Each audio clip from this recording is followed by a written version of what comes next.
مدینے میں ایک گھر سے دھواں اٹھ رہا ہے، مگر عزاداروں وہ دھواں چولہے کے جلنے کا نہیں ہے، وہ دھواں دروازے کے جلنے کا ہے۔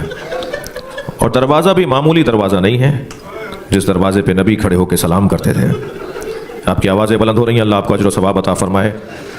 عزاداروں پوری مسجد آئی تھی گھر کو آگ لگانے۔ جب میری بیوی نے فریادیں کرنا شروع کی نا، بابا یہ آپ کی امت کو کیا ہو گیا، تو ابن قتیبہ لکھتے ہیں کہ لوگ منہ موڑ موڑ کے رونے لگے۔ بعض لوگ چلے گئے الا عشرہ، مگر 10 لوگ باقی رہ گئے، اور 10 لوگوں میں سے ایک شخص نے اپنے غلام سے کہا کہ دروازے کو آگ لگا دے۔ میری بیوی نے فرمایا تم کیا چاہتے ہو؟ کہا ہم گھر کو آگ لگا دیں گے علی باہر نہیں آئے تو۔ بیوی نے فرمایا اس گھر میں حسنین بھی رہتے ہیں۔ تو سنیں گے عزاداروں کیا جواب دیا؟ کہا کوئی رہتا ہو۔ اس کے بعد بیوی نے فریاد کی بابا یہ کیا ہو رہا ہے؟ اور پھر جب دروازہ آدھا جل گیا نا عزاداروں، تو ایک شخص نے اپنے غلام سے کہا اسے لات مار کے گرا۔ جب اس نے لات ماری تو دروازہ جلتا ہوا جناب زہرا پر گیا۔ اجرکم اللہ، اجرکم اللہ، آپ کی آوازیں بلند ہیں، اللہ آپ کو جو ثواب عطا فرمائے۔ آیت اللہ فضل اللہ کمپانی کہتے ہیں کہ اس دروازے میں لوہے کی کیل تھی، اور اس لوہے کی کیل نے جناب زہرا کی پسلیوں کو توڑ دیا۔ عزاداروں جلتا ہوا دروازہ۔ ایک شخص کہتا ہے کہ ہم گھر میں جا رہے تھے تو میں نے دیکھا فاطمہ دروازے کے نیچے ہیں، میں دروازے پر پیر رکھ رہا تھا تو عظمت زہرا میرے ذہن میں آئی کہ اس بی بی کا مقام بہت بلند ہے، تو میں نے پیر رکھتے رکھتے پیر ہٹا لیا، مگر علی کا بغض مجھ پہ غالب آ گیا اور میں نے دروازے پر پیر رکھ دیا۔ سنیں گے کہتا ہے میں نے دروازے پہ پیر رکھا تو آواز آئی فضا مجھے سنبھالو، میرا محسن شہید ہو گیا۔ صاحب جتنے بیان کرتے ہیں پہلے ان کی آپ سند ثابت کریں۔ اگر آپ اس کو ڈیپ ڈگ کریں گے، دنیا کی جتنی کتابوں میں سیدنا عمر پہ یہ الزام لگایا گیا کہ وہ نعوذ باللہ حضرت فاطمہ کے قاتل ہیں، اس کی اصل ایک ہی سند ہے، ایک ہی کتاب ہے جسے ساروں نے لی ہوئی ہے، اور وہ کتاب ہے سلیم بن قیس ہلالی کی۔ اردو میں ہم سلیم بولتے ہیں، یہ لفظ سلیم ہے عربی میں۔ یہ کہتے ہیں حضرت علی کے اصحاب میں سے تھا، تابعی تھا، ان کے ساتھیوں میں سے تھا۔ جب حجاج بن یوسف نے شیعان علی کے اوپر ظلم کیے تو یہ چھپ کے ابان بن ابی عیاش کے گھر میں اس نے پناہ لی، پوری زندگی اس کے ساتھ رہا۔ مرتے مرتے یہ کتاب اس کے حوالے کی اور کہا کہ میں تو جا رہا ہوں، تو یہ کتاب امانت ہے تیرے پاس، امت تک پہنچانی ہے۔ اس کے بعد ابان بن ابی عیاش اس کتاب سے روایتیں بیان کرتا تھا۔ اب یہ نہیں پتا کہ یہ روایت اس کتاب میں لکھی بھی ہوئی تھی کہ نہیں، یہ وہ خود سے بیان کرتا تھا، کیونکہ ابان بن ابی عیاش خود کذاب ہے۔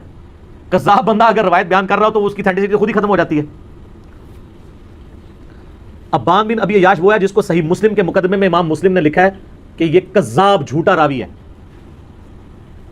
بلکہ دو تابعین تبع تابعین آپس میں ملاقات کرتے ہیں تو اور وہ اس کو بتاتا ہے کہ میں نے جو ہے وہ 1000 سے زیادہ حدیثیں ابان بن ابی عیاش سے سنی ہیں، اور وہ کہتا ہے پھر میں نے نبی اسلام کی خواب میں زیارت کی تو آپ نے صرف 5 یا 6 حدیثوں کی تصدیق کی، باقی سب پہ آپ نے فرمایا میری حدیثیں نہیں ہیں۔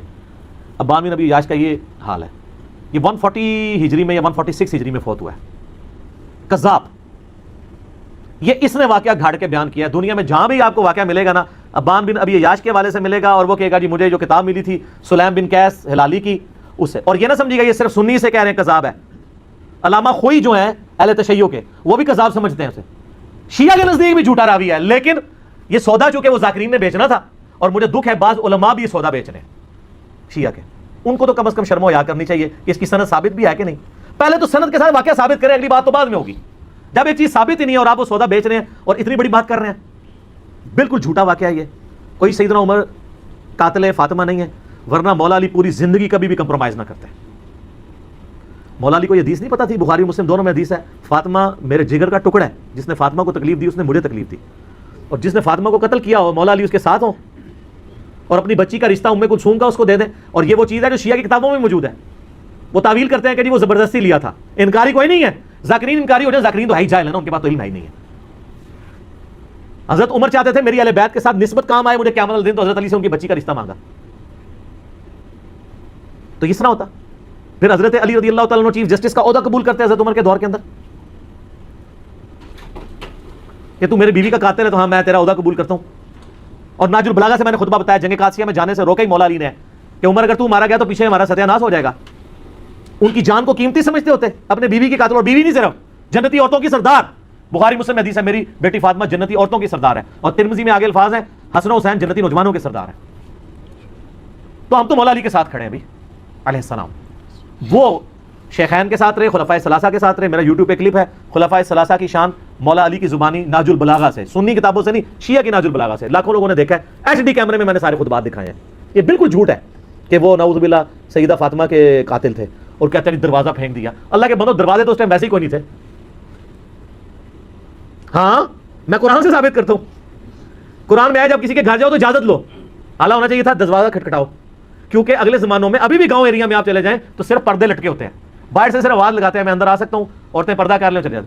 اسی لیے تو مسلم شریف میں حدیث آتی ہے نا کہ نبی علیہ السلام کی چارپائی کے نیچے وہ ایک کتے کا پلہ چلا گیا تھا تو حضرت جبرائیل اندر ہی نہیں آئے تھے. تو وہ سگے مدینہ کیسے پہنچ گیا اندر؟ صرف پردہ ہوتا تھا. تو دروازہ کوئی نہیں گرایا، وہ پردے ہی ہوتے تھے، دروازہ وغیرہ کوئی نہیں گرایا. یہ بالکل جعلی بات ہے، جھوٹی بات ہے، اور یہ فٹ نہیں بیٹھتی ہے.